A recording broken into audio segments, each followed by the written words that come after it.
মহিলারা বাড়িতে নামাজের বিছানা নামাজ পড়ে অনেক সময় বিছানা কর্নার ভাঁজ করে রাখে, তা না হলে শয়তান নাকি দাঁড়িয়ে যায় বিছানায়। কোরআনে সুন্নাহ ভিত্তিক কতটুকু সঠিক কথাটি? খালি গায়ে উযু করার বিধান কতটুকু আর উযু সঠিক হয় কিনা জানাবেন। ভাই, স্ত্রী জাহান্নামে গেলে স্বামীও কি জাহান্নামে যাবেন? সুন্নাত সালাত আদায় না করলে গুনাহ হবে কিনা?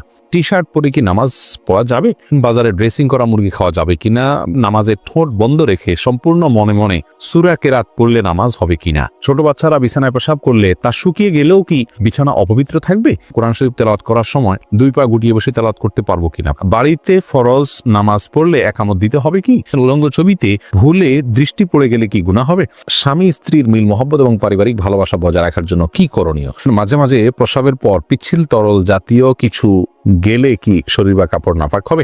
নামাজের ছোট সূরা আগে এবং বড় সূরা পরে পড়া যাবে কি না? বাজনা ছাড়া নূপুর পড়া যাবে কি না? মেয়েরা পর্দা না করলে মা বাবার কবরে কি আযাব হবে? কেমন? মোহাম্মদ ওমর ফারুক প্রশ্ন করেছেন, ছেলেরা যদি জামাতে ফরজ নামাজ আদায় না করে তাহলে নামাজ হবে কি? নামাজ হয়ে যাবে।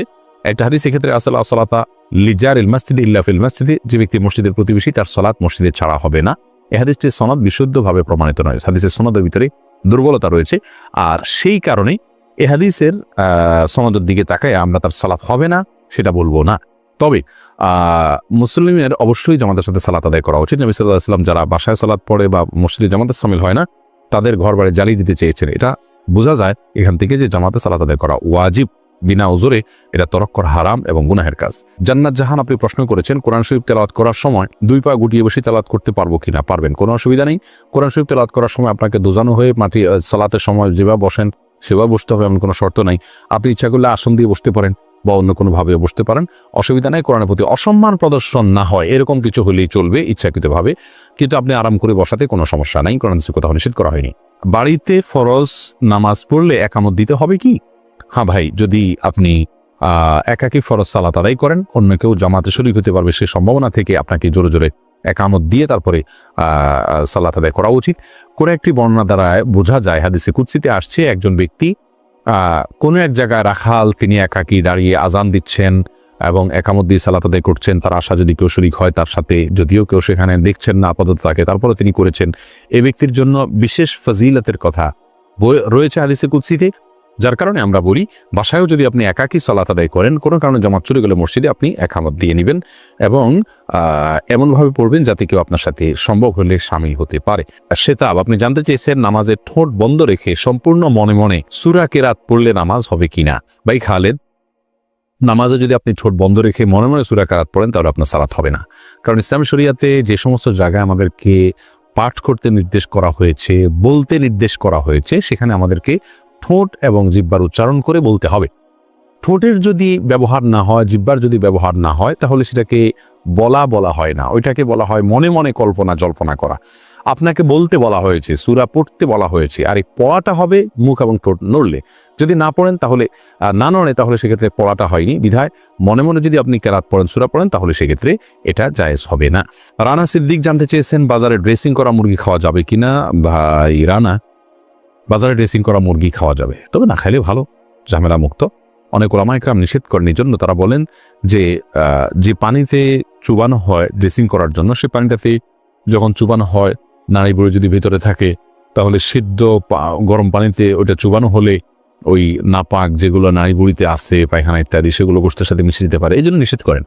আসলে এত অল্প সময়ের জন্য যে চুবানো হয় কয়েক সেকেন্ডের জন্য, এত অল্প সময়ের মধ্যে ওই নাপাকি এটা গোশত পর্যন্ত পৌঁছায় না, যার কারণে গোশতের মধ্যে কোনো দুর্গন্ধ আমরা দেখি না, স্বাদটাও নাপাকের আসে না, কোনো আলামতও আসে না, যার কারণে এটাকে আমরা হারাম মনে করি না।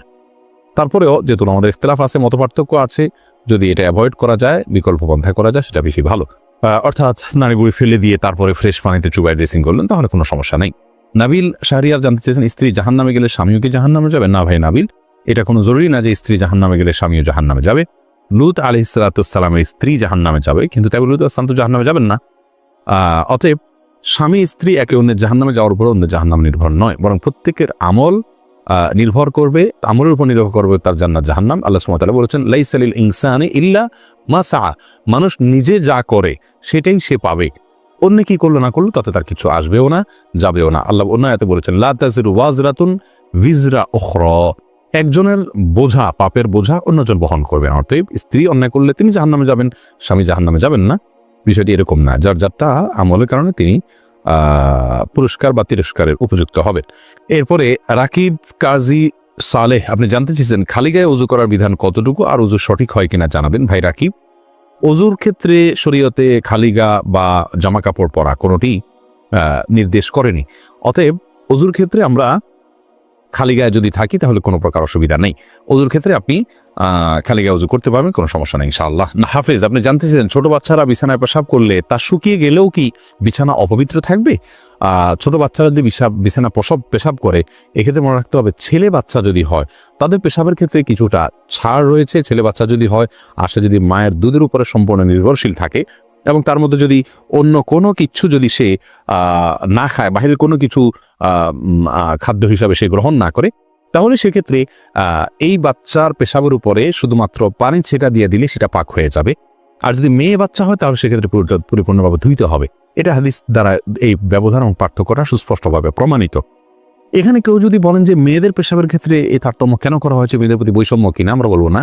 মেয়েদের পেশাব হয়তো তার ভিতরে কোনো এমন কোনো দিক রয়েছে পেশাবের যেটা হয়তো আমরা এখনো জানি না, অথবা বিজ্ঞানী হয়তো জানতে পারেন, যার কারণে এটা ধোয়াটা জরুরি করা হয়েছে। সেটাতে দুর্গন্ধের বিষয় থাকুক অথবা অন্য কোনো ক্ষতিকর কোনো কিছু থাকুক যেটা আমাদের কাছে অজানা, কিন্তু ইসলামের শরীয়ত নির্দেশ করেছে, নিশ্চয়ই এর ভিতরে কোনো না কোনো কল্যাণ আছে। আমরা দেখি ইসলামের শরীয়ত নির্দেশকে পালন এবং মান্য করার ভেতরেই কল্যাণ নিহিত আছে। টি শার্ট পরে কি নামাজ পড়া যাবে? ভাই শাহিন, টি শার্ট পরে আপনি সালাত আদায় করতে পারেন। তো মনে রাখবেন সালাত আদায়ের ক্ষেত্রে মৌলিক নির্দেশনা আল্লাহ সুবহানাহু ওয়া তাআলা বলেছেন, ইয়া আইয়ুহাল্লাযীনা আমানু খুযু যিনাতাকুম ইনদা কুল্লি মাসজিদ। হে ঈমানদাররা, প্রত্যেক সালাতের সময় তোমরা সুন্দর ভাবে সালাত আদায় করবে, সুন্দর পোশাক পরবে বা সুন্দর পোশাক পরবে। তো এই জন্য এমন কোনো পোশাক পরা উচিত নয় সালাতের সময় যে পোশাক পরে আপনি সম্ভ্রান্ত কোনো জায়গায় যাবেন না, মান্যগণ্য কোনো ব্যক্তির কাছে যাবেন না, সেরকম কোনো পোশাক পরা উচিত নয়। অতএব আপনি চেষ্টা করবেন যে পোশাক পরলে আপনাকে খারাপ দেখা না যায়, দৃষ্টিকটু দেখা না যায়, ভিন্ন ব্যতিক্রম মনে না হয়, এবং আপনি এটা পরে ভালো কোনো জায়গায় যেটি ইতস্তত বোধ করেন না সেরকম পোশাক পরে সালাত আদায় করবেন। রাকিব হাসান প্রশ্ন করেছেন, সুন্নাত সালাত আদায় না করলে গুনাহ হবে কিনা? রাকিব হাসান, সুন্নাত সালাত আদায় না করলে বড় কোনো গুনাহ হবে না। গুনাহ তো অবশ্যই হবে, গুনাহ শব্দের অর্থ হলো ক্ষতি। সুন্নাত তরক করলে তো ক্ষতি হবেই। নবী সাল্লাল্লাহু আলাইহি সাল্লাম ৫ ওয়াক্ত সালাতের আগে পরে যে সুন্নাতে মুআক্কাদাগুলো, এগুলোকে খুব গুরুত্বপূর্ণ সালাত হিসেবে আদায় করেছেন। অতএব সেগুলোকে যদি আপনি তরক করি বিনা প্রয়োজন, বিনা কারণে, বিনা ওজরে, তাহলে তো ক্ষতি হবেই, গুনাহ তো হবেই অর্থে। কিন্তু গুনাহ বলতে কবিরা গুনাহ, বড় কোনো পাপ যেটা কারণে শাস্তির সম্মুখীন হইতে হবে, এরকম কোনো গুনাহ হবে না। কারণ এটি ফরজ বা ওয়াজিব নয়, আর ফরজ ওয়াজিব না হলে সেটা তরক করলে বড় কোনো গুনাহ হয় না। বিনা কারণে এটা না ছাড়াই উচিত, মুসলমান সুন্নাহকে তরক না করাই উচিত। কিন্তু যদি কোনো কারণে মাঝে মধ্যে ছাড়ে তাতে কোনো অসুবিধা হবে না ইনশাআল্লাহ বিইذনিল্লাহ। এসেছে হেলাল খান জানতে চেয়েছেন, ওযু করার সময় দাঁত থেকে রক্ত বের হলে কি ওযু হবে?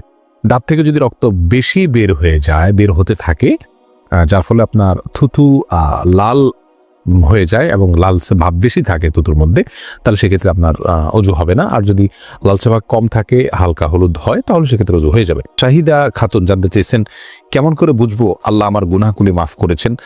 এটা কি নিশ্চিতভাবে বোঝার কোনো উপায় নেই বোন শাহিদা, তবে আল্লাহ রাব্বুল আলামিন আপনার গুনাহ মাফ করেছেন তার আলামত হিসেবে আপনি গুনাহ থেকে বেঁচে থাকার সুযোগ পাচ্ছেন, তওবার তৌফিক পাচ্ছেন এবং ভালো কাজ করার তৌফিক পাচ্ছেন। এগুলোকে আপনি আলামত হিসেবে ধারণা করতে পারেন, কাউন্ট করতে পারেন, তবে নিশ্চিতভাবে বলার কোনো সুযোগ নেই। এই জন্যই তো আল্লাহ রাব্বুল আলামিনের কাছে তওবা আমরা মৃত্যু পর্যন্ত করে যাব, মাগফিরাত আমরা মৃত্যু পর্যন্ত চেয়ে যাবো ইনশাআল্লাহ বিইذনিল্লাহ। খালেদা আক্তার জানতেছেন, মেয়েরা পর্দা না করলে মা বাবার কবরে কি আযাব হবে? মা বাবার যদি সেখানে কোনো দায় থাকে, ত্রুটি থাকে, তাহলে সেক্ষেত্রে তাদের আযাব হতে পারে। কিন্তু মা বাবা যদি তাদেরকে সঠিক পথের দিশা দিয়ে থাকেন, বুঝিয়ে থাকেন, দায়িত্ব পালন করে থাকেন, তাহলে সেক্ষেত্রে তাদের দায়ভার তারা শুধু সন্তানরাই বহন করবে, মা বাবার কোনো কিছু দায়ভার চাপানো হবে না। আল্লাহ বলেছেন, লা তাযিরু ওয়াজরাতুন বিজরা উখরা, কারোর দায়ভার অন্য কেউ বহন করবে না। লাইসা লিল ইনসানি ইল্লা মা সাআ, প্রত্যেকে যা করবে তারই তিনি দায় নিবেন। আফরিন সুলতান জান্নাত আপনি জানতে চেয়েছেন, বাজনা ছাড়া নূপুর পরা যাবে কি না? জীবন আপনি নূপুর পড়তে পারেন যদি সেটাতে বাজনা না থাকে এবং বাহিরে আপনি যখন পরে যাবেন সেটা আপনার পায়ে থাকতে পারে, কোনো অসুবিধা নেই। সাহাবায়ে কেরামের মধ্যে থেকে অনেকেই নূপুর পরেছেন, অনেক মহিলা সাহাবীরা নূপুর করেছেন, এরকমটি হাদিস দ্বারা স্পষ্টভাবে আমরা জানতে পারি। তামান্না ইসলাম সেতু আপনি জানতে চেয়েছেন মেয়েদের কি পশু পাখি জবাই করা জায়েজ আছে? বোন, অবশ্যই জায়েজ আছে। মুরগি, হাঁস এ জাতীয় পশু পাখি, গরু এগুলো জবাই করার ক্ষেত্রে অনেক উদাহরণ আমাদের সমাজে আছে। যেমন ভাই বোন দুজন মিলে একসাথে গরু জবাই করতে পারবেন না শেয়ারে। তারপরে আপনার মেয়েরা গরু বা ছাগল বা কোনো পশু জবাই করতে পারবেন না।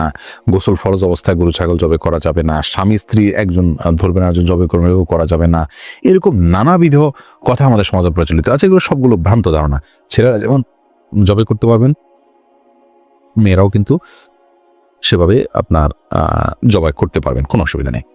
জবের যে শর্ত আছে বিসমিল্লাহ আল্লাহু আকবার বলে জবাই করে ফেলবেন। এমনি বাপ্পি জানতে চেয়েছেন আমি টয়লেটে থাকা অবস্থায় যদি আজান শুরু হয় তখন কি আজান উত্তর দিতে পারি? না ভাই, আপনি অপেক্ষা করবেন, বের হয়ে আজান উত্তর দিয়ে দিবেন।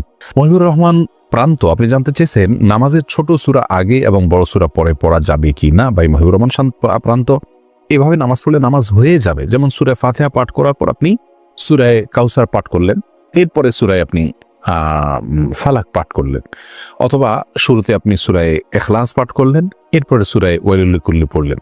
তাহলে সেক্ষেত্রে প্রথম রাকাতে ছোট সূরা, বড় রাকাতে বড় সূরা পড়লেন। এভাবে নামাজ পড়লে নামাজ হয়ে যাবে, টেনশনের কোনো কারণ নেই। তবে এইভাবে নামাজ পড়লে নামাজটা সুন্দর হলো না, এটা যথার্থ হলো না, সুন্নাহসম্মত উপায় হলো না। সুন্নাহ হলো প্রথম রাকাত অপেক্ষা দ্বিতীয় রাকাত একটু ছোট হবে, এবং এভাবে আপনার এই পদ্ধতিতে আমাদেরকে সালাত আদায় করতে হবে। এটা হলো সুন্নাহ। এটার ব্যত্যয় করলে নামাজ হয়ে যাবে, বাট ইচ্ছাকৃতভাবে এরকম ব্যত্যয় করা উচিত নয়। রাসূল করিম সাল্লাল্লাহু আলাইহি ওয়াসাল্লাম বিভিন্ন হাদিস থেকে দ্বারা বর্ণিত হয়েছে যে তিনি সালাতের প্রথম রাকাতের কেরাত যতটুকু দীর্ঘ করতেন তৃতীয় রাকাতের কেরাতকে তার চাইতে একটু কম দীর্ঘ করতেন। অতএব সেটা মেনে আমাদের সালাত আদায় করতে পারলে ভালো এবং সুন্নাহসম্মত হবে ইনশাআল্লাহ বিইذনিল্লাহ। আমরা নিশ্চয়ই চাইব আমাদের সালাতটা সুন্দর হোক। আল্লাহ তাআলা কোরআনে বলেছেন সালাতকে কায়েম করতে, অর্থাৎ যথাযথভাবে সুন্দরভাবে করতে। যার সালাত যত সুন্দর তার ঈমান তার তাকওয়া তত সুন্দর। অতএব সুন্নাহসম্মতভাবে করার চেষ্টা করবো, ইনশাআল্লাহ ব্যতিক্রম হলে নামাজ হয়ে যাবে। রবিউল ইসলাম জানতে চেয়েছেন কোনো কিছুতে পা লাগলে সালাম করা কি জায়েজ? না ভাই, কোনো কিছুতে পাও লাগলে সেখানে হাত দিয়ে সালাম করতে হবে। হাত দিয়ে যদি সালাম হয় না, পা ছুঁয়ে এটাকে সম্মান করে কোনো কথা নেই। কিন্তু আমাদের সমাজ যেহেতু পাও লাগাটাকে অসম্মান মনে করা হয়, এটা ওরফ, আর ওরফের একটা এতেবার এবং গ্রহণযোগ্যতা ইসলামী শরীয়তে আছে। যার কারণে কারোর গায়ে পাও লাগলে সেটা লাঠি দেওয়ার সাথে কিছুটা সাদৃশ্যপূর্ণ হওয়ার কারণে আমাদের সমাজ এটাকে দূষণীয় মনে করে। আরবেনরা দূষণীয় মনে করে না, তারা জন্য পাও লাগলেও এটাকে কিছু মনে করে না। তা আমাদের সমাজে যদি দূষণীয় মনে করা হয়, সেহেতু যার কাছে যার গায়ে পাও লেগেছে তাকে যদি আপনি একটু টাচ করে আপনি আসলে পাও লাগাতে চাননি, হাত লাগাতে চেয়েছেন অথবা শ্রদ্ধা করতে চান, এটা বোঝাতে চান, তাহলে সেটা ঠিক আছে, এটাতে দোষের কিছু নেই। তবে এর মানে এই নয় যে তাকে আপনি সালাম দিবেন। এমডি নাসির উদ্দিন জানতে চেয়েছেন মাঝে মাঝে প্রস্রাবের পর পিচ্ছিল তরল জাতীয় কিছু গেলে কি শরীর বা কাপড় নাপাক হবে? যদি শরীরে লাগে তাহলে সে অংশটা ধুয়ে ফেলবেন, কাপড় লাগলে সে অংশটা ধুয়ে ফেলবেন, বাস তাহলেই চলবে। নাপাক হবে যেটুকু লাগবে সেটুকু জায়গা। আব্দুল মমিন জানতে চেয়েছেন মহিলারা যদি অজু করা অবস্থায় কোনো পুরুষ দেখে ফেলে তাহলে কি অজু থাকবে? দেখুন ভাই আব্দুল মমিন, অজু করা অবস্থায় কোনো পুরুষ দেখলে অজু ভাঙবে এমন নয়। তবে সেটা যদি ইচ্ছাকৃত দেখেন তাহলে গুনাহ হবে, অনিচ্ছাকৃত হলে গুনাহও হবে না। কিন্তু এই দেখার সাথে অজু ভাঙার কোনো সম্পর্ক না, অজু থাকবে ইনশাআল্লাহ। মাহফুজ মুন্না আপনি জানতে চেয়েছেন খাওয়ার সময় ছেলেদের গোপে পানি বা খাবার লাগলে তাকে হারাম হবে? না, এমন কোনো কথা নেই। গোপে পানি বা খাবার লাগলে হারাম হয়ে যাবে, এটা জায়েজ নাই। মোহাম্মদ আমির হোসেন কাজল জানতে চেয়েছেন মুসাফির অবস্থায় কসরের নামাজ না পড়লে কি গুনাহ হবে? কসর নামাজ ইচ্ছাকৃত না পড়লে তো গুনাহ হবে। আল্লাহ তাআলা কসরের যে ছাড় দিয়েছেন সেটা নিতে হবে আমাদেরকে, আল্লাহ ছাড়কে অ্যাভয়েড করা যাবে না। হ্যাঁ, যদি কেউ ভুলে গিয়ে করে থাকে তাহলে সেক্ষেত্রে গুনাহ হবে না। জহিরুদ্দিন মোহাম্মদ বাবর জানতে চেয়েছেন হাতে তালি দেওয়া কি জায়েজ আছে? অনেকে বলে হারাম, এটা ইসলামের বিধান কি? হাতে তালি দেওয়া এটাকে হারাম বলার সরাসরি কোনো সুযোগ নেই। তবে অবাক করা কোনো কিছু, ভালো কিছু দেখলে মুখে সুবহানাল্লাহ বলা, আশ্চর্য হলে সুবহানাল্লাহ বলা, মাশাআল্লাহ বলা, এটা হলো সুন্নাহ, হাতে তালি নয়। কিন্তু যদি কেউ হাতে তালি দেন তাহলে সেক্ষেত্রে হারাম হয়ে যাবে, এটা মোটেও সঠিক নয়। ইলিয়াস সানি আপনি জানতে চেয়েছেন স্বামী স্ত্রীর মিল মহব্বত এবং পারিবারিক ভালোবাসা বজায় রাখার জন্য কি করণীয়? ভাই ইলিয়াস, স্বামী স্ত্রী মিল মহব্বত এবং পারিবারিক ভালোবাসা বজায় রাখার জন্য সর্বপ্রথম করণীয় হলো পরস্পরের প্রতি যে দায়িত্ব আছে সেই দায়িত্বগুলো ইসলাম শরীয়ত দৃষ্টিকোণ থেকে যেগুলো আরোপিত হয়েছে সেগুলো সম্পর্কে জানতে হবে, 1 নম্বর কাজ। দ্বিতীয় কাজ হলো আল্লাহর কাছে দোয়া করতে হবে। সূরা ফুরকান আয়াত নম্বর 74 যে দোয়া আছে, রব্বানা হাব লানা মিন আজওয়াজিনা ওয়া যুররিয়াতিনা কুররাতা আয়ুন ওয়াজআলনা লিল মুত্তাকিনা ইমামা, এই দোয়া স্বামী স্ত্রী উভয় বিশ্বাসী করে অর্থ বুঝে আল্লাহর কাছে নিবেদন করতে হবে, আল্লাহ যেন তাদেরকে সুখ শান্তিপূর্ণ জীবন দান করেন। তৃতীয়ত তাদের মিল মহব্বতের জন্য দুজনকে ধৈর্যের প্রশিক্ষণ নিতে হবে এবং ধৈর্যের পরাকাষ্ঠা প্রদর্শন করতে হবে। প্রিয় নবী সাল্লাল্লাহু আলাইহি ওয়াসাল্লামের দাম্পত্য জীবনে কতটা ধৈর্যশীল ছিলেন, মেয়েদেরকে কতটা আপনার সহনশীলতার কথা বলেছেন এবং স্বামীর প্রতি কৃতজ্ঞতা আদায় করতে বলেছেন, এই বিষয়গুলোকে আমাদের মাথায় রাখতে হবে ইনশাআল্লাহ বিদিনিল্লাহ। তাহলে দাম্পত্য জীবনে সুখ শান্তি নেমে আসবে। সর্বোপরি আল্লাহর অবাধ্যতা এবং হারাম এর পথ থেকে সরে আসতে হবে।